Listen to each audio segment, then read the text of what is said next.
नमस्कार। आप सबका पोट भरे क्लासेस में स्वागत है। आज का मेरा विषय है राष्ट्रीय आय की गणना। बच्चों, इसके पूर्व में मेरे 2 वीडियो आ चुके हैं, जिसमें पहला था जीडीपी किसे कहते हैं और दूसरा था राष्ट्रीय आय नेशनल इनकम क्या है। अब उसके पश्चात हमारा उसका राष्ट्रीय आय का पार्ट 2 बनता है हमारा, जो राष्ट्रीय आय की गणना की विधियां हैं। तो आज हम इसको पढ़ेंगे और ये उन सब बच्चों के लिए इम्पोर्टेंट है जो क्लास 12th में सीजी सीबीएसई में जिनका इकोनॉमिक्स है, अर्थशास्त्र है, और जो आर्ट्स के बच्चे जो इकोनॉमिक्स लिए हुए हैं। इसके अलावा कॉलेज में भी इकोनॉमिक्स में हमारी राष्ट्रीय आय चैप्टर से वहाँ आपके लिए इम्पोर्टेंट है। और साथ ही आपको कॉम्पिटिटिव एग्जाम में पीएससी में और आईएएस में आपको इससे संबंधित प्रश्न पूछता है, इसलिए बहुत ही इम्पोर्टेंट चैप्टर्स हैं। तो यहाँ पे आयकर की गणना की जो विधियां बताई गई है वो 3 विधि बताई गई है। एक उत्पादन विधि प्रोडक्ट मेथड्स, दूसरा आय विधि इनकम मेथड, और तीसरी व्यय विधि एक्सपेंडिचर मेथड्स। तो 3 विधियां हैं। आज हम आप लोगों को इसमें उत्पाद विधि बताने जा रहा हूं। जो उत्पाद विधि है प्रोडक्ट मेथड्स, जो बहुत ही इंपॉर्टेंट पद्धति है और अपेक्षाकृत आय और एक्सपेंडिचर मेथड से कठिन है, इसलिए इसको आपको समझ तभी आएगा जब तक आप वीडियो में अंत तक बने रहेंगे। अगर आप समझना चाहते हैं तो फुर्सत से आपको ध्यान से इसे समझना होगा, क्योंकि ये अन्य की अपेक्षा कठिन है। वैसे भी इकोनॉमिक्स जो अर्थशास्त्र है बहुत कठिन माना जाता है, सामान्य रूप से इसको समझ पाना आसान नहीं होता है, लेकिन मैं आप लोगों को सरल से सरल शब्दों में इसको समझाने का प्रयास कर रहा हूं, तो कृपया ध्यान से इसे समझेंगे। तो इसमें हमारी जो विधि है उत्पाद विधि प्रोडक्ट मेथड्स, जो 2 मेथड्स है इसकी, एक अंतिम उत्पाद विधि और एक मूल्य वृद्धि विधि है।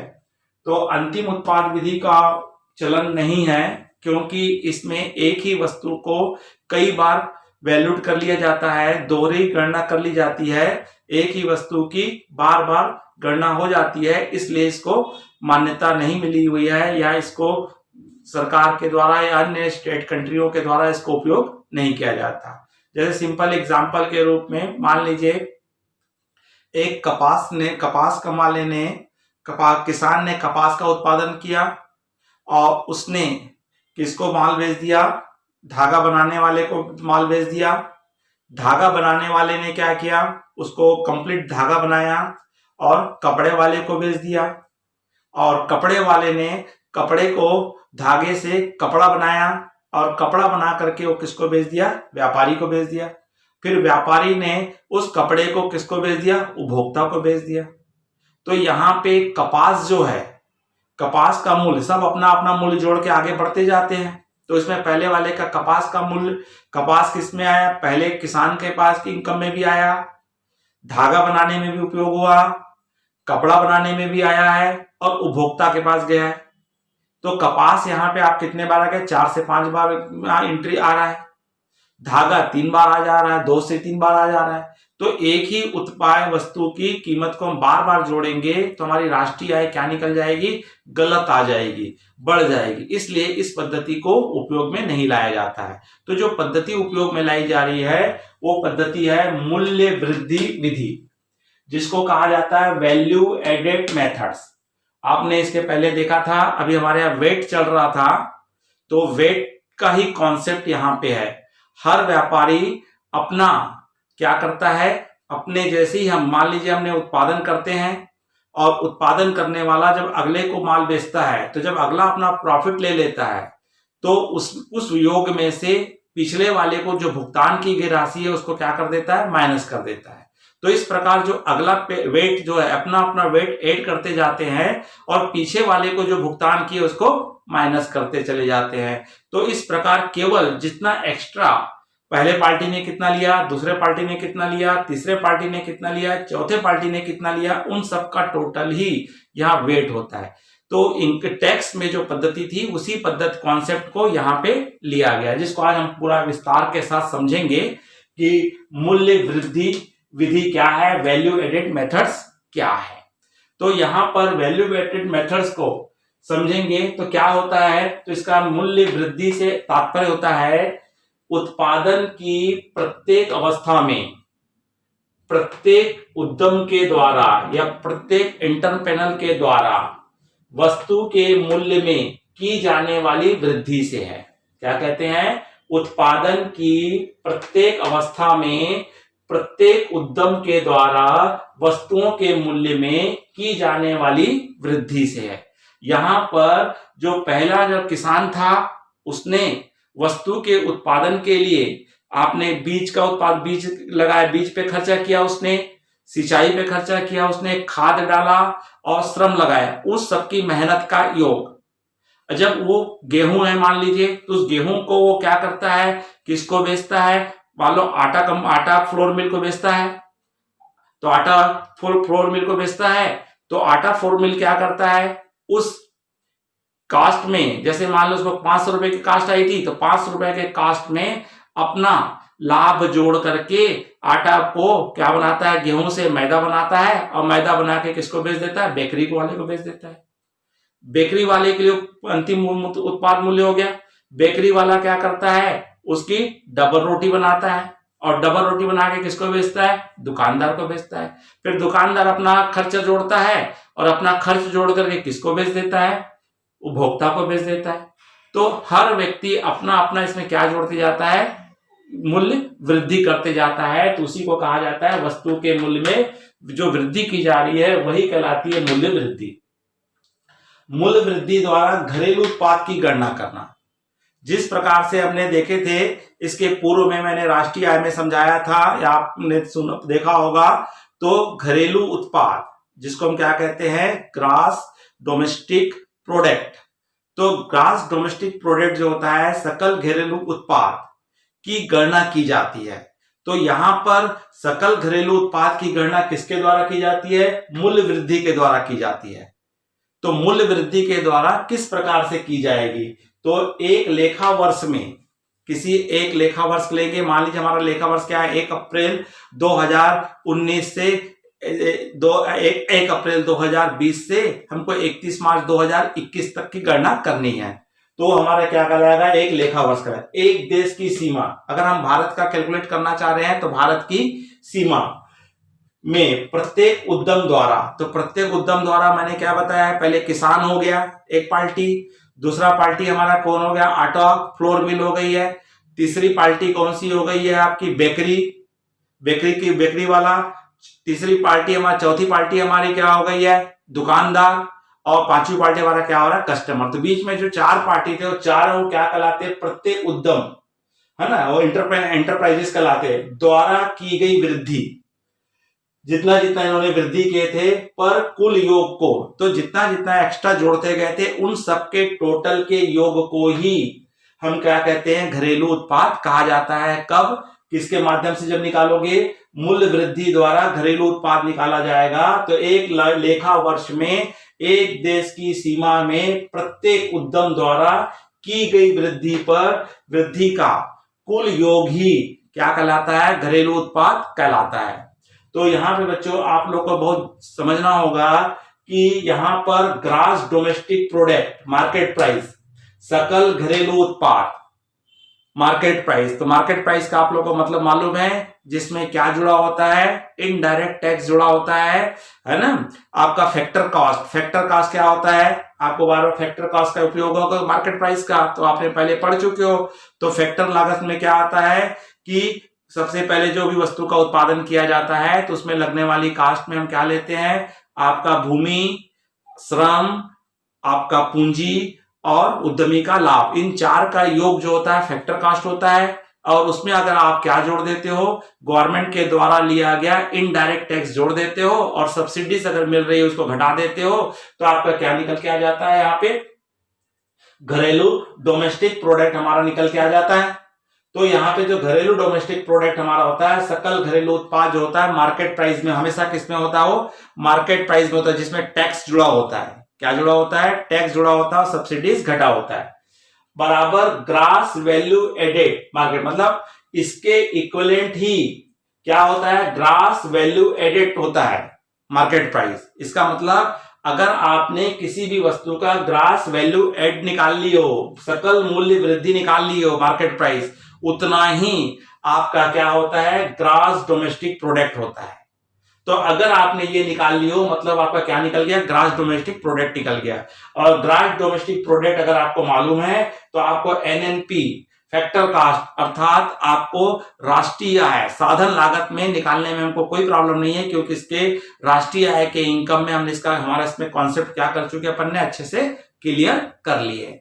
तो हमको महत्वपूर्ण हमारे लिए है कि क्या ज्ञात करना, gross value added market price को हमको कैलकुलेट करना पड़ेगा, सकल मूल्य वृद्धि, इसको आपको मार्केट प्राइस में गणना करनी होगी। कैसे गणना करेंगे, तो इसके गणना करने के लिए, इसको ज्ञात करने के लिए पूरे सेक्टर को, अर्थव्यवस्था को 3 भागों में बांटा गया है।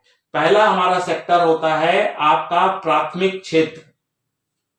तो यहां पे आपका ग्रास वैल्यू एडेड निकालने के लिए हमको क्या लेना पड़ेगा, प्राथमिक क्षेत्र का अंतिम उत्पाद का बाजार मूल्य। दूसरा हमारा द्वितीयक क्षेत्र, द्वितीयक क्षेत्र का अंतिम उत्पाद का बाजार मूल्य, और प्लस तृतीय क्षेत्र का अंतिम बाजार मूल्य। तो 3 सेक्टर है, इन 3 सेक्टर के जो भी प्रोडक्शन किया गया है उसका अंतिम बाजार मूल्य जो भी तय हुआ है, उन तीनों के मूल्य को अगर हम योग कर देते हैं, टोटल कर देते हैं, तो हमारा gross valued added market price निकल के आ जाता है। अब हमारे लिए प्रश्न उठता है कि प्राथमिक क्षेत्र क्या है, द्वितीय क्षेत्र क्या है और तृतीय क्षेत्र क्या है। तो प्राथमिक क्षेत्र का तात्पर्य होता है, प्राइमरी सेक्टर कहा जाता है, वस्तुओं के उत्पादन में प्राकृतिक साधनों का प्रयोग किया जाता है। ऐसा सेक्टर जहां पर जो भी वस्तु का उत्पादन हो रहा है उस उत्पादन में किसका योगदान होता है, प्राकृतिक साधनों का उपयोग किया जाता है। अर्थात इस सेक्टर में हमारे आ जाते हैं कृषि, कृषि के द्वारा जो भी वस्तु का उत्पादन किया जाएगा वो कहाँ आएगा, प्राइमरी सेक्टर में आएगा। मछली, पशुपालन, किसी भी जानवर का हम पशु का पालन करते हैं, उसका व्यवसाय करते हैं, उसके हमारे इसमें आएगा मछली पालन। वन संपदा से हमको जो भी इनकम होगी, वन का उत्पादन करेंगे या वन लगाएंगे हम, या खनन या उत्खनन आदि से। तो इस सेक्टर से हमारा क्या होता है, प्राइमरी सेक्टर्स कहलाता है। यहां से हमको रॉ मटेरियल मिलता है और इस रॉ मटेरियल का उपयोग कौन करता है, द्वितीय क्षेत्र करते हैं, सेकेंडरी सेक्टर्स करते हैं, जो कच्चे माल को निर्मित माल में परिवर्तित करते हैं। क्या करते हैं, ये हमको प्राइमरी सेक्टर से रॉ मटेरियल लेते हैं और रॉ मटेरियल लेकर के उसको निर्मित माल में, कच्चे माल को निर्मित माल में, रॉ मटेरियल को फिनिश गुड्स में कन्वर्ट करते हैं। तो उस सेक्टर को हम क्या कहते हैं, द्वितीय क्षेत्र कहते हैं, जिसमें सभी कारखाने, फैक्ट्रियां, उत्पादन सेक्टर्स आ जाता है। जैसे एग्जांपल के रूप में धागा से कपड़ा बनाना या कपास से धागा बनाना, धागा से कपड़ा बनाना, लकड़ी से फर्नीचर बनाना, और गन्ना से शक्कर बनाना, और गेहूं से आटा या मैदा बनाना। तो ये जो सेक्टर्स है, रॉ मटेरियल को हम क्या फिनिश गुड्स में क्या कर रहे हैं, कन्वर्ट कर रहे हैं। तो ये सेक्टर हमारा क्या कहलाता है, द्वितीय क्षेत्र कहलाता है, सेकेंडरी सेक्टर कहलाता है। तो इनका ले लेंगे, इनका हम यहाँ पे इनका बाजार का अंतिम मूल्य। तृतीय क्षेत्र, तो तृतीय क्षेत्र में आ जाता है, यह क्षेत्र सेवा का उत्पादन करता है, अर्थात ये किसी वस्तु का उत्पादन ना करके सर्विस देता है, जिसमें हमारा आ जाता है आपका बैंकिंग सेक्टर आ जाता है, इंश्योरेंस सेक्टर आता है, बीमा सेक्टर आता है, परिवहन ट्रांसपोर्टिंग आ जाता है, संचार आ जाता है, कम्युनिकेशंस आ जाता है, और ट्रेड आ जाता है, जहां पे हम क्रय विक्रय करते हैं। तो ये जो सेक्टर्स होता है तृतीय क्षेत्र कहलाता है। तो इन तीनों सेक्टर के अंतिम उत्पाद बाजार मूल्य का योग ही gross value added market price कहलाता है। तो जब हमारा gross value added market price निकल के आ जाएगा तो हमारे लिए कोई प्रॉब्लम नहीं है। क्या निकालने के लिए? एनएनपी, आपको फैक्टर कास्ट हमारा आसानी से निकल जाता है, जिसको यहाँ पे शुद्ध मूल्य विधि फैक्टर कास्ट भी कहा जाता है। तो ये हम बाद में देखेंगे। तो हमको सबसे पहले तो हमको यहाँ आना है कि ग्रॉस वैल्यूड एडेड का जो टोटल आया हुआ है और उसके आधार पर हम किस प्रकार से यहाँ पे मूल्य वैल्यूड मेथड से क्या निकाल सकते हैं, आपका नेशनल इनकम निकालेंगे। तो हम आते हैं, इसके हमको कुछ फार्मूले बताए गए हैं। तो फार्मूला हमारा होता है जो हमने वही देखे हैं यहाँ पे, ग्रॉस वैल्यू एडेड जो जीडीपी मार्केट प्राइस कहलाता है, या जो हमारा ग्रॉस आपका वैल्यूड एडेड मार्केट प्राइस कहलाता है, सकल मूल्य वृद्धि कहते हैं जिसको, सकल मूल्य वृद्धि। तो सकल मूल्य वृद्धि हमको निकालना है। तो इसको निकालने का हमारा सूत्र होता है उत्पाद का अंतिम मूल्य माइनस मध्यवर्ती वस्तुएं, value of output minus intermediator consumption. तो अब हमारे लिए आता है कि उत्पाद का अंतिम मूल्य क्या है। तो अंतिम उत्पाद का अंतिम मूल्य से तात्पर्य होता है वैल्यू ऑफ आउटपुट, का मतलब होता है आपका कुल बिक्री से लिया जाता है। तो यहाँ पे उत्पाद का अंतिम मूल्य होता है कुल बिक्री प्लस स्टॉक में परिवर्तन, अर्थात हम बोल सकते हैं टोटल सेल्स पहला प्लस चेंज इन स्टॉक। तो अब हमारे टोटल सेल कैसे निकलेगा? तो अगर आपको क्वेश्चंस में केवल डोमेस्टिक सेल्स दिया हुआ है या विक्रय बताया हुआ है तो उसी को हम सेल मानते हैं। अगर इसके अलावा वो व्यापारी अपने भारत में तो माल बेच ही रहा है, साथ में वो विदेशों को भी माल बेचता है, अर्थात क्या करता है वो निर्यात करता है, एक्सपोर्ट करता है। तो एक्सपोर्ट भी किस में आ जाता है, हमारा उत्पाद के अंतिम मूल्य में, अपना कुल बिक्री में आ जाता है। तो कुल बिक्री में क्या आएगा, घरेलू विक्रय, डोमेस्टिक सेल्स प्लस एक्सपोर्ट, अर्थात क्या होता है टोटल सेल। तो आपको टोटल सेल मिल गया है। आपने जितना भी माल इंडिया में बेचे हो डोमेस्टिक, इसके अलावा आपने इंडिया के बाहर जो भी प्रोडक्ट भेजे हो, एक्सपोर्ट किया, उन दोनों का टोटल आपका क्या हो जाएगा, टोटल सेल हो जाएगा।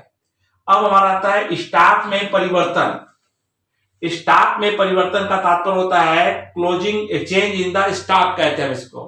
होता क्या है कि हमने जो प्रोडक्शन किए हैं उसमें से, जैसे मान लीजिए मैंने 1000 इकाई उत्पादन किया हूं जिसमें से 600 इकाई बेच दिया हूं, लेकिन अभी भी मेरे पास 400 इकाई बची हुई है क्योंकि उसका उत्पादन हो चुका है, अंतिम मूल्य ऐड हो चुका है। तो ऐसी स्थिति में अब उसमें से हो सकता है कि पिछले साल का कुछ माल हमारे पास ओपनिंग स्टॉक के रूप में रखा हुआ था, जो लास्ट ईयर हमने उसको ऑलरेडी अपने जीडीपी में ले चुके हैं, तो उसको हम क्या कर देंगे, माइनस कर देंगे। मान लीजिए क्लोजिंग स्टॉक हमारे पास कितना बच गया, 400 इकाई बचा हुआ है। 1000 इकाई का हमने उत्पादन किए थे जिसमें 600 इकाई हमने बेच दिए, 400 इकाई बचा हुआ है। तो हमारे पास क्या था, यहाँ पे आपका कुल विक्रय आपको क्या बता दिया है कि कितना बेचा, 600 इकाई, और बता रहे हैं कि स्टॉक में कितना बचा हुआ है, 400 इकाई बचा हुआ है, जिसमें से 100 इकाई जो था कब का था, पिछले साल का था। तो 400 में से 100 पिछले साल का हुआ, तो इस साल का कितना हुआ, 300 इकाई। तो वो 300 इकाई ही आपका क्या कहलाता है, चेंज इन स्टॉक, अर्थात चेंज इन स्टॉक निकालते हैं अंतिम स्टॉक माइनस प्रारंभिक stock, closing stock minus opening stock. तो आपका क्या निकल जाएगा, चेंज इन द स्टॉक आ जाएगा। अर्थात आपका क्या निकल गया, आपका उत्पाद का अंतिम मूल्य होता है कुल विक्रय प्लस स्टॉक में परिवर्तन, total sale plus change in the stock. Total sale होता है डोमेस्टिक सेल प्लस एक्सपोर्ट, घरेलू विक्रय प्लस निर्यात, और चेंज इन द स्टॉक होता है closing stock minus opening stock. इन दोनों का टोटल ही वैल्यू ऑफ आउटपुट कहलाता है, जो उत्पाद का अंतिम मूल्य होता है। इसमें से आपको माइनस कर देना है मध्यवर्ती वस्तुएं, इंटरमीडिएट कंज्यूमशन। तो हमारे लिए प्रश्न उठता है इंटरमीडिएट कंज्यूमशन क्या होती है, मध्यवर्ती वस्तुएं क्या होती है, और आपने देखा था अंतिम मूल्य क्या होता है। तो किसी भी वस्तु का अंतिम मूल्य उसे कहते हैं जो उपभोक्ता के लिए तैयार माल का जो अंत में मूल्य तय हो चुका है, जिस मूल्य पर उपभोक्ता कंज्यूमशन करने वाला है, उपभोक्ता के द्वारा उसको उपभोग किया जाने वाला है, उस मूल्य को हम क्या कहते हैं, अंतिम मूल्य कहते हैं। और मध्यवर्ती मूल्य किसे कहते हैं, वस्तुएं किसे कहते हैं? तो किसी भी उद्यमी के द्वारा किसी भी वस्तु को उत्पादन करता है तो उत्पादन करने के लिए कच्चे माल के रूप में या उस वस्तु को बनाने में उसके द्वारा जो भी राशि खर्च की जाती है, जो भी एक्सपेंसेस किए जाते हैं, जैसे रॉ मटेरियल परचेस किया, उसको लाने का खर्चा लगा, उसको मैन्युफैक्चरिंग करने का लगा, फ्यूल, पावर, वेजेस लगा, इन सब का टोटल ही जो किसके द्वारा, उद्यमी के द्वारा उस वस्तु को प्राप्त करने के लिए भुगतान किया जा रहा है, उसी मूल्य को हम क्या कहते हैं? मध्यवर्ती वस्तुएं कहा जाता है, इंटरमीडिएट कंज्यूमशन कहा जाता है। तो इस प्रकार से हम व्यय करेंगे तो कई बार हमको क्या होता है, अगर आपने भारत में ही किसी फर्म से या किसी किसान से या किसी व्यक्ति से रॉ मटेरियल आपने खरीदे हो, प्रोडक्ट खरीदे हो, तो अच्छी बात, उसी को ले लेंगे। अगर इसके अलावा अगर आपने विदेशों से भी माल मंगाए हो, कच्चा माल मंगाए हो, तब ऐसी स्थिति में आपके लिए मध्यवर्ती वस्तु क्या हो जाएगा? घरेलू क्रय, domestic purchase in raw material plus विदेशों से आयात, import in foreign in raw material, इन दोनों को आप टोटल कर दोगे तो आपके लिए क्या मिल जाएगा? मध्यवर्ती वस्तुएं निकल जाएगी। तो इस प्रकार से उत्पाद के अंतिम मूल्य में से मध्यवर्ती वस्तुओं को घटा दिया जाता है तो अपने आप सकल मूल्य वृद्धि निकल जाता है, gross value added market price आ जाता है। अब इसमें हम देखते हैं कि एक एग्जांपल लेके देखते हैं कि किस प्रकार से वैल्यूड एड मूल्य होता है, किस प्रकार से मध्यवर्ती मूल्य होता है और किस प्रकार से टोटल होता है। तो एक एग्जांपल को, उदाहरण को हम एक टेबल के माध्यम से समझने का प्रयास करते हैं। तो यहां पे हमको एक एग्जांपल दिया हुआ है, यहां पे हमारा आपका पार्टी क्रमांक है और व्यवहार, 3 कॉलम हमारे होते हैं। पहला ट्रांजैक्शंस या व्यवहार, और दूसरा हमारा आता है यहां पे जिसको विक्रय मूल्य भी कहते हैं, वही कहलाता है आपका वैल्यू ऑफ आउटपुट। क्या कहलाता है? वैल्यू ऑफ आउटपुट, अंतिम मूल्य। और ये होता है मध्यवर्ती वस्तुएं, जिसको हम यहां पे शॉर्ट में बोलते हैं IMC। और उसके बाद हमारा आ जाता है वेडेड, मतलब एड, मूल्य वृद्धि, जिसको हम यहां पे क्या कहते हैं? वैल्यू एडेड कहा जाता है, वैल्यू एडेड। तो अब यहां पे सर्वप्रथम हमारा एक एग्जांपल है, एक किसान था और उस किसान ने गेहूं का उत्पादन किया और गेहूं के उत्पादन करने में उसको लगा है, आपको बीज बोना पड़ा था तो बीज का खर्चा आया, सिंचाई के लिए उसको पानी का देना पड़ा था, लगान देना पड़ा था, और उसके साथ में ही उसने खाद आदि डाला और श्रम किया, तो वर्कर को भेजे। इन सब का खर्चा मान लीजिए 1 क्विंटल को बनाने में या जो प्रोडक्शन करने में उसका कितना आया? 600 रुपए आया है। तो 600 रुपए जो होता है किसान की क्या कहलाती है? लागत कहलाती है। और इस किसान ने क्या किया? उस 600 रुपए के माल को किसको बेच दिया? बोला आटा मिल को। जैसे हम यहां देखते हैं, पहला यहां पे किसान ने आटा मिल को, किसको? आटा मिल को क्या बेच दिया? गेहूं बेचा। और कितने में बेचा है? 600 रुपए में बेचा है। तो इसके लिए इसका मूल्य कितना था? अंतिम मूल्य कितना था इस प्रोडक्ट का? इसके लिए 600 था। इसके द्वारा कोई कास्ट नहीं लिया जाता है, तो मूल्य वृद्धि में इसने कितना मूल्य वृद्धि किया था? 600 वृद्धि किया। उसके बाद क्या किया? किसान ने किसको बेच दिया? आटा मिल को। आटा मिल ने क्या की? उस गेहूं से क्या बनाई? मैदा बनाई, और मैदा बना करके वो किसको बेच दी? बेकरी वाले को बेच दी। तो यहां पे आटा मिल ने मैदा बना करके मैदा को किसको बेच दिया? उसने बेकरी वाले को। और बेकरी वाले को बेचा उसने, और उसमें क्या किया? अपना 200 रुपए खर्चा लिया। कितना लिया उसने? 200 रुपए खर्चा, मतलब कितने में बेच दिया? 800 रुपए में बेच दिया। और मध्यवर्ती इसका मध्यवर्ती वैल्यू क्या कहलाएगा? क्योंकि किसान से उसने गेहूं कितने में खरीदा था? 600 रुपए में खरीदा था। ये 600 रुपए ही रॉ मटेरियल की कास्ट थी किसके लिए? बेकरी वाले के लिए क्या कहलाती है? मध्यवर्ती वस्तुएं कहलाती है। और इस तरह से इसने केवल 200 रुपए मूल्य में क्या किया था? वृद्धि किया था। अब क्या हुआ? बेकरी वाले ने क्या किया? बेकरी वाले ने मैदा का डबल रोटी बनाया और दुकानदार को या स्टोर कीपर को स्टोर में बेच दिया। तो यहां पे किसने बेचा है? बेकरी वाले ने। बेकरी वाले डबल रोटी बनाकर किसको बेच दिया है? ये दुकानदार को। और इसने कितने में बेचा उसको? 1000 में बेचा।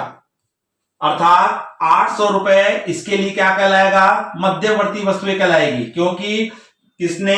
बेकरी वाले ने किससे मैदा कितने में खरीदा था? 800 रुपए का मैदा खरीदा था। तो 800 रुपए जो का मैदा था वो किसके लिए? बेकरी वाले के लिए क्या हो गया? मध्यवर्ती वस्तुएं। और जबकि बेकरी वाले के लिए उस प्रोडक्ट की कास्ट कितनी हो गई है?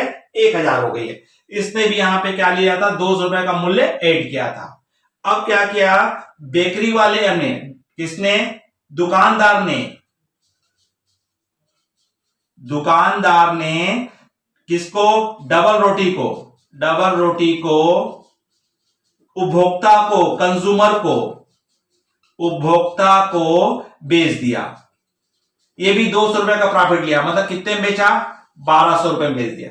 तो इसके लिए कच्चा माल का कीमत कितनी थी? मध्यवर्ती वस्तु कितनी थी? 1000 थी। तो इस तरह से इसने भी कितने का लाभ ले लिया? 200 का लाभ ले लिया। तो इस प्रकार से हम देखेंगे तो आपको इसका टोटल करोगे तो टोटल करने से इस प्रोडक्ट की कास्ट आएगी तो कितना आ रहा है आपका? 1200, 1000, 2200 और 8, 3000, 3600 रुपए। तो विक्री मूल्य या वैल्यू ऑफ आउटपुट आ रहा है 3600 रुपए। मध्यवर्ती वस्तु की कीमत आ रही है इंटरमीडिएट कंजम्पशन की 600, 800, 1400 और 100, 2400 रुपए आ रही है। अब 3600 में से 2400 घटाओगे तो आपका कितना आता है? 1200 आता है। और इसका भी जोड़ोगे तो 600, 200, 200, 200, तो 600, 2, 800, 800 और 200 कितना हो गया आपका? 1000 और 200, 1200 रुपए। तो जो 1200 रुपए जो मूल्य वृद्धि हुई है, ये मूल्य वृद्धि ही जो 1200 रुपए जो मूल्य वृद्धि हुई है, यही मूल्य वृद्धि हमारी क्या है? जीडीपी आती है। जो 1200 रुपए की मूल्य वृद्धि हो गई वो जीडीपी आएगी। और वैल्यू ऑफ आउटपुट क्या आएगा?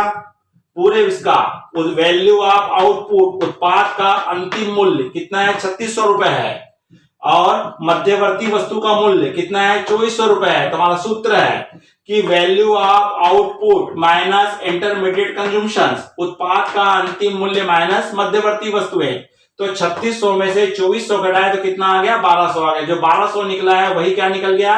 GVAMP निकला है, gross valued added market price, या जिसको हम जीडीपी मार्केट प्राइस भी कहते हैं। तो इस प्रकार से ये जो हमको वैल्यू निकला है, इस वैल्यू से ही हमको क्या पता चला है कि मध्यवर्ती वस्तुएं क्या है और आपकी अंतिम वस्तुएं क्या है। तो इससे रिलेटेड हम एक और सवाल लेके बनाएंगे, आपको प्रैक्टिकली बताते हैं तो और क्लियर हो जाएगा। तो अब जैसे ही हमारा ये निकल चुका है, क्या पता चल चुका है आपको? GVA निकालना आ गया है, अंतिम उत्पाद क्या होता है। अब हम इसको एक प्रश्न बना करके निकाल सकते हैं।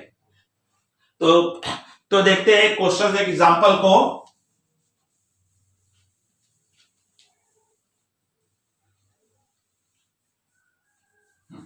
तो एक छोटा सा हम एग्जांपल ले रहे हैं और इस एग्जांपल के माध्यम से हम क्या निकालना प्रयास करते हैं? टोटल वैल्यू, सब चीज। यहां पर हमको बोलता है साधन लागत पर शुद्ध मूल्य वृद्धि मूल्य निकालिए। क्या निकालने बोला है? नेट वैल्यूड मेथड्स निकालने बोला, मतलब NNP फैक्टर कॉस्ट आपको कैलकुलेट करने बोला है, शुद्ध मूल्य वृद्धि निकालने बोला हुआ है।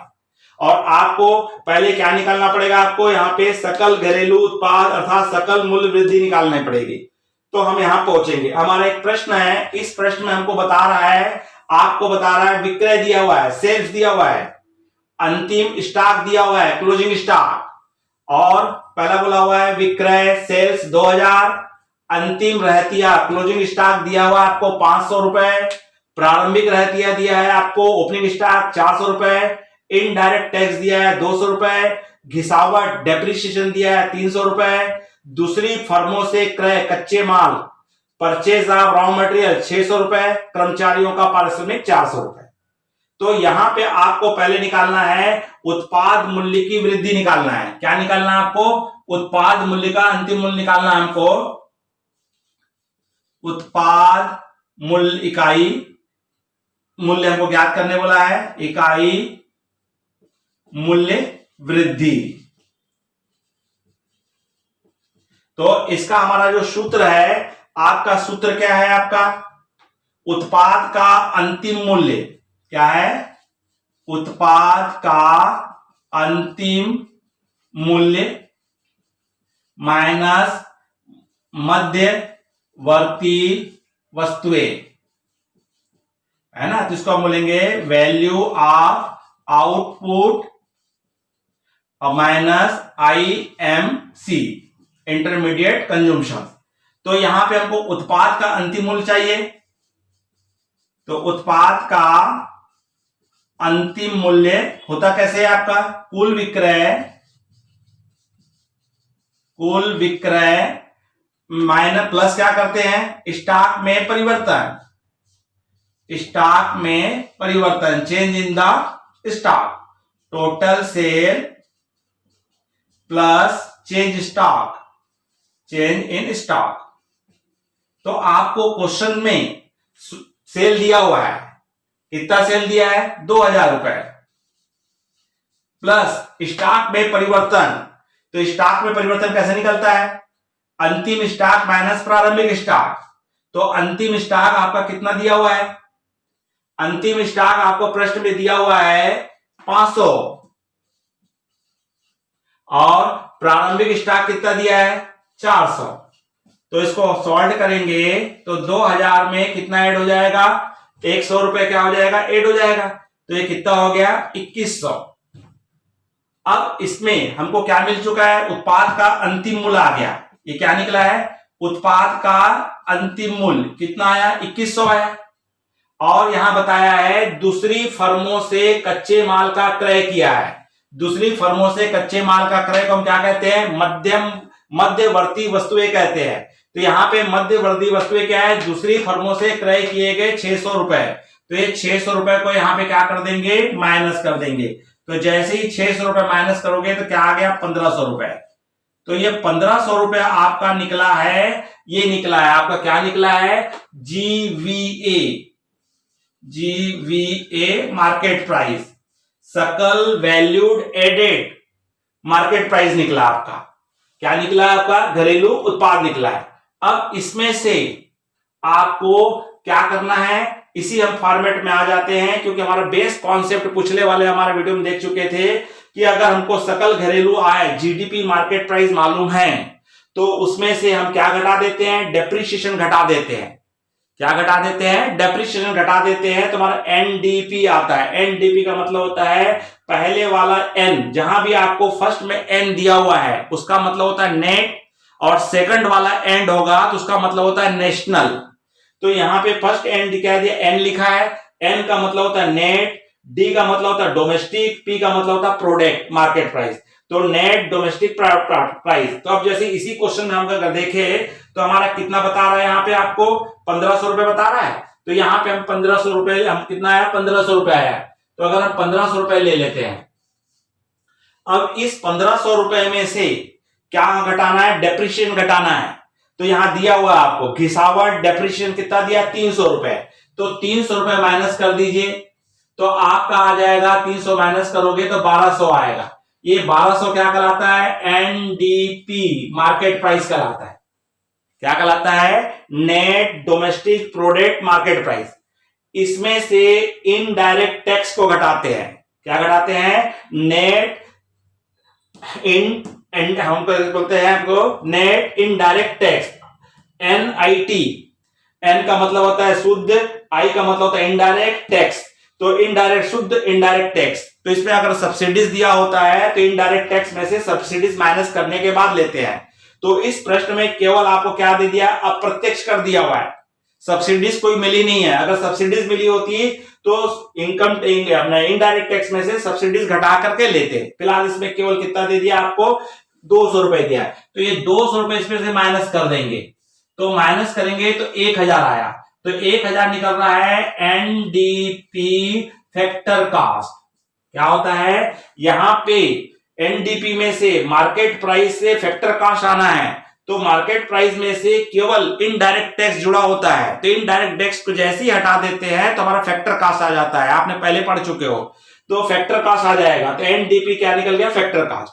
और उस फैक्टर कास्ट में एनएफआईए विदेशों से प्राप्त शुद्ध साधन आय, जिसको हम कहते हैं net factor income from abroad, विदेशों से प्राप्त शुद्ध आय, जहां पे हमारे विदेशियों के भारत के बाहर जो हमारे इंडियन जो भारत के बाहर रहते हैं उनके द्वारा कमाया गया, और भारत में विदेशियों के द्वारा कमाए गए को क्या करते हैं, माइनस करते हैं। या हम ये कह सकते हैं कि जितना हमने एक्सपोर्ट किए हैं और जितना इंपोर्ट किए हैं, तो एक्सपोर्ट में से इंपोर्ट माइनस करने के बाद जो डिफरेंस आता है वही हमारा एनएफआईए निकलता है।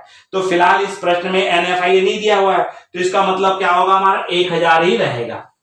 तो एक सूत्र आप लिख सकते हो यहाँ पे, तो हमारा यहाँ पे हम किस में से माइनस कर रहे थे, यहाँ पे आपका जीवीए मार्केट प्राइस में से क्या माइनस हो जाएगा, डेप्रिसिएशन माइनस होगा और इनडायरेक्ट टैक्स माइनस हो जाएगा। इनडायरेक्ट टैक्स माइनस करेंगे तो ये हमारा निकला था कितना, 1500 रुपए। 1500 रुपए में डेप्रिसिएशन हमारा कितना था, 300 रुपए, और इसमें से इनडायरेक्ट टैक्स कितना था हमारा, 200 रुपए था। तो इस तरह 1500 में से 300 गया 1200, 1200 में से 200 गया तो कितना है, 1000 आया। तो 1000 ही यहां पे क्या कहलाएगा, शुद्ध मूल्य वृद्धि कहलाता है। शुद्ध मूल्य वृद्धि, जिसको हम कहेंगे नेट वैल्यूड एडेड, किसके आता है, फैक्टर कॉस्ट।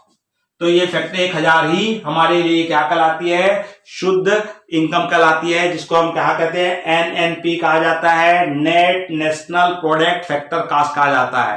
तो इस प्रकार से हमको क्या निकालना पड़ता है, नेशनल इनकम की गणना करनी पड़ती है। तो बच्चों ये थोड़ा सा कठिन है, आप इसको अच्छे से 2 बार वीडियो देखिए, उसके बाद आपके पुस्तकों में बहुत सारे एग्जाम्पल दिए हुए हैं, क्वेश्चन उसको बना करके देखेंगे हम। इसके बाद और इससे संबंधित कोई न्यूमेरिकल्स प्रॉब्लम भी बना करके मैं आप लोगों को वीडियो प्रस्तुत करूंगा।